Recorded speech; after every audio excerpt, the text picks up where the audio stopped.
ایک دفعہ ایک چالاک اور دھوکے باز شخص نے کہیں سے ایک گدھا چوری کیا اور اسے فروخت کرنے کے لیے قریبی بازار لے گیا۔ بازار جانے سے پہلے اس نے گدھے کے منہ میں اشرفیاں ٹھونس کر کپڑے سے اچھی طرح بند کر دیا۔ بازار کی پرہجوم جگہ پر کھڑے ہو کر اس نے گدھے کے منہ سے کپڑا ہٹا دیا۔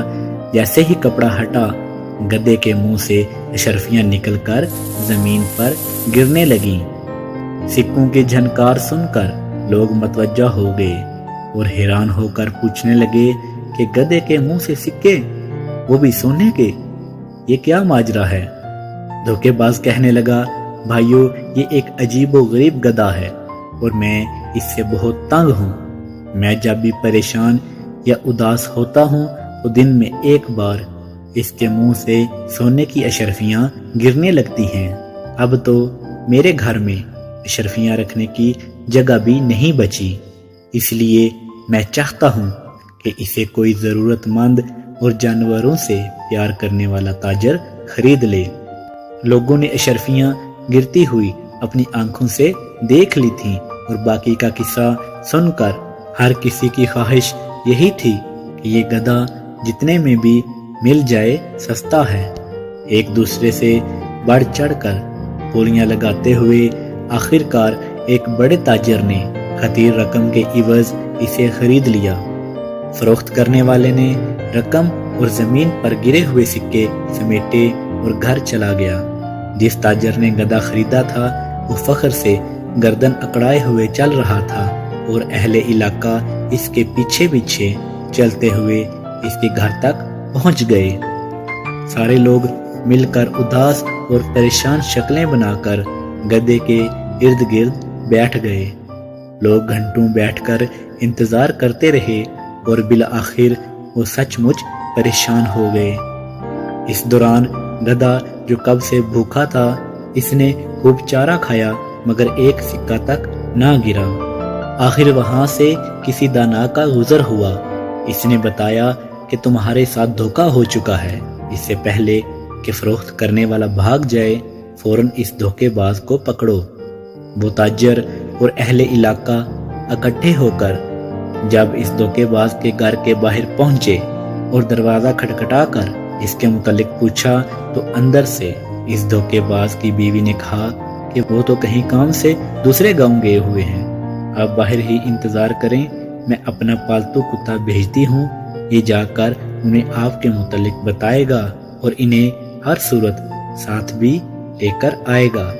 لوگ دلچسپی سے دیکھنے اور سوچنے لگے کہ یہ کیسے ہو سکتا ہے کہ کتا اپنے مالک کو گھر لائے۔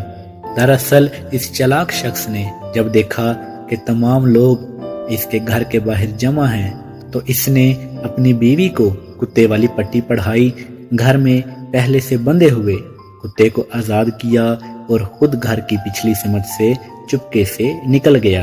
دور جا کر اس نے کتے کو پکڑ لیا اور اس کے ساتھ واپس گھر کی طرف چل دیا۔ تھوڑی دیر گزری تو لوگوں کو اپنی آنکھوں پر یقین نہیں آ رہا تھا کہ وہی شخص جس نے گدھا فروخت کیا تھا اسی کتے کے پیچھے پیچھے چلتا ہوا آ رہا تھا۔ اب سارے لوگ یہ بات بھول کر کہ وہاں کیوں آئے ہیں، کتے کے متعلق پوچھنے لگے کہ یہ تو بڑے کام کا ہے، بتاؤ یہ کتنے کا ہے، اسے تو ہر صورت خریدنا ہوگا۔ اس دھوکے باز اور چالاک شخص نے پہلے تو انکار کیا لیکن بعد میں اچھے دام ملنے پر وہ کتا اسی ہجوم میں سے ایک دوسرے تاجر کو فروخت کر دیا۔ اب لوگ ٹولی کی شکل میں صرف یہ دیکھنے کے لیے کہ کتا گھر سے گئے ہوئے شخص کو کیسے واپس لے کر آتا ہے، اس تاجر کے ساتھ چلنے لگے۔ تاجر نے گھر جا کر غلام کو کہا کہ تم ساتھ والے گاؤں جاؤ تاکہ کتا تمہیں ڈھونڈ کر واپس لے آئے۔ غلام جیسے ہی دوسرے گاؤں پہنچا وہاں سے بھاگ نکلا اور کتا بھی کہیں دور چلا گیا جو واپس نہ آیا۔ جب غلام اور کتا دونوں واپس نہ آئے تو لوگوں کو پتہ چل گیا کہ یہ ایک بار پھر ہمارے ساتھ دھوکا ہو گیا ہے۔ وہ دوبارہ اکٹھے ہو کر جب اسی دھوکے باز کے گھر گئے تو وہ ایک بار پھر گھر کے پچھلے خفیہ دروازے سے بھاگ نکلا اور اس کی بیوی کہنے لگی وہ ساتھ والے گاؤں کسی کام سے گئے ہوئے ہیں۔ لوگوں نے کہا کہ آج ہم اس کے گھر کے اندر بیٹھ کر انتظار کریں گے، اور یوں دونوں تاجروں سمیت ارد گرد کے تمام لوگ اس کے گھر میں بیٹھ گئے۔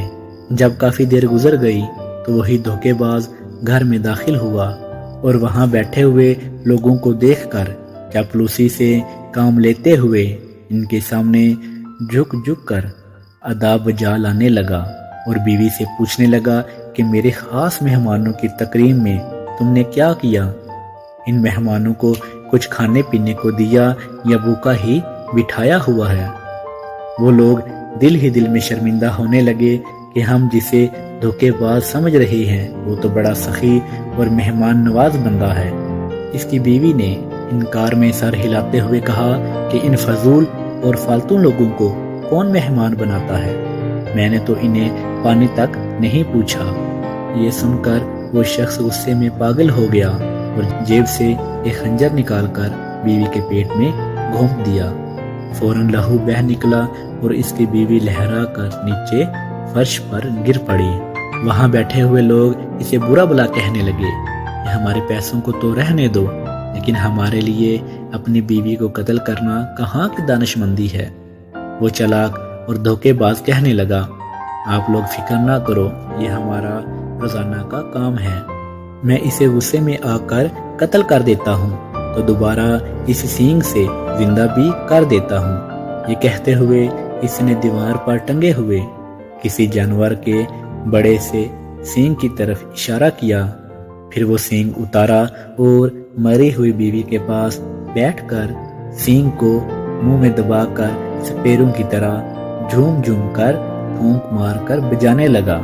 تھوڑی دیر بعد وہی مقتولہ جو کچھ دیر پہلے سب کے سامنے خنجر کے وار سے ہلاک ہو چکی تھی، اپنے زخم پر ہاتھ رکھے ہوئے اٹھ کھڑی ہوئی۔ تمام لوگ حیرت زدہ رہ گئے اور ایک بار پھر وہ سب یہ بات بھول کر کہ یہاں کیوں آئے ہیں اس سینگ کو خریدنے کے لیے تیار ہو گئے۔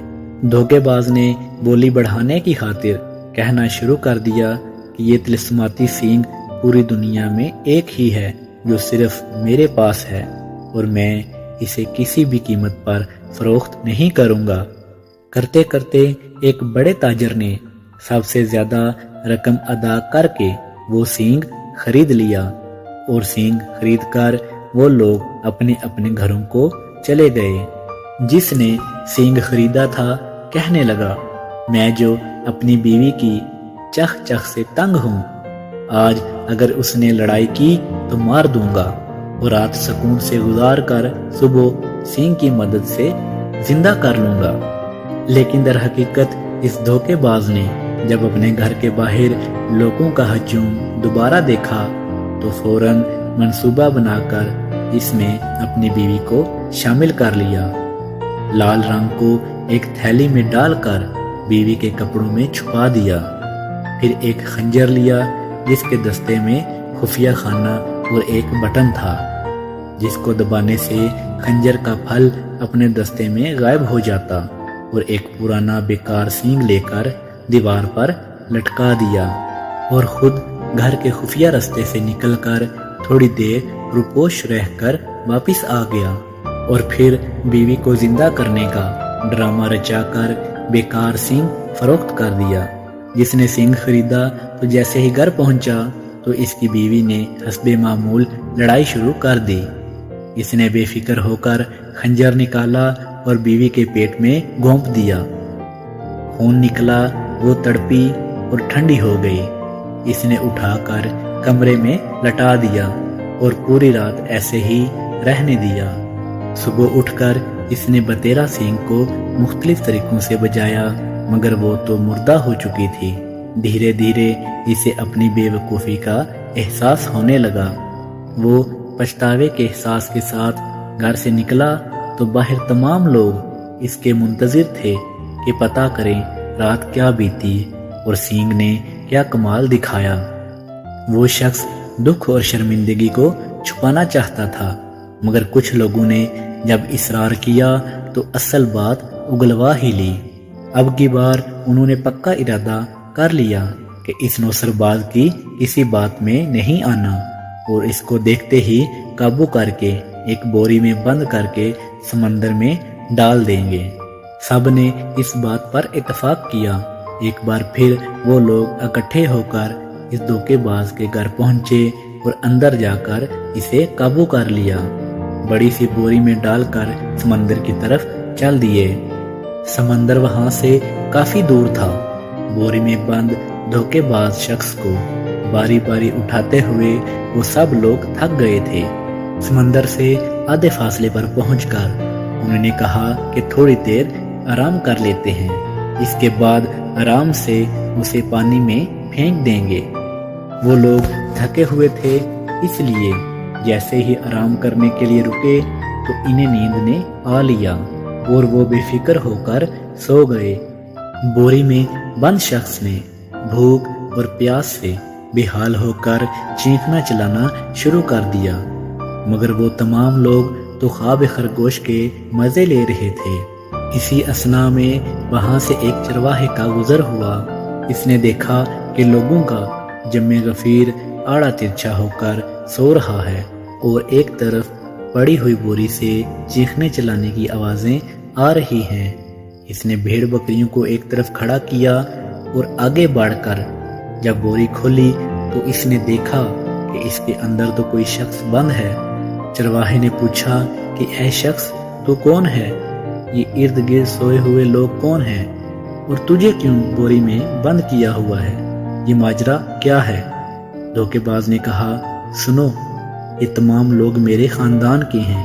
یہ میری شادی سمندر پار ایک شہزادی سے زبردستی کرانا چاہتے ہیں، مگر مجھے مال و دولت کی ذرا بھی ہوس نہیں ہے۔ میں تو اپنی چچا زاد لڑکی سے محبت کرتا ہوں۔ چرواہا اس کی باتیں سن کر بڑا متاثر ہوا اور کہنے لگا، بتاؤ کیا میں تمہارے کسی کام آ سکتا ہوں؟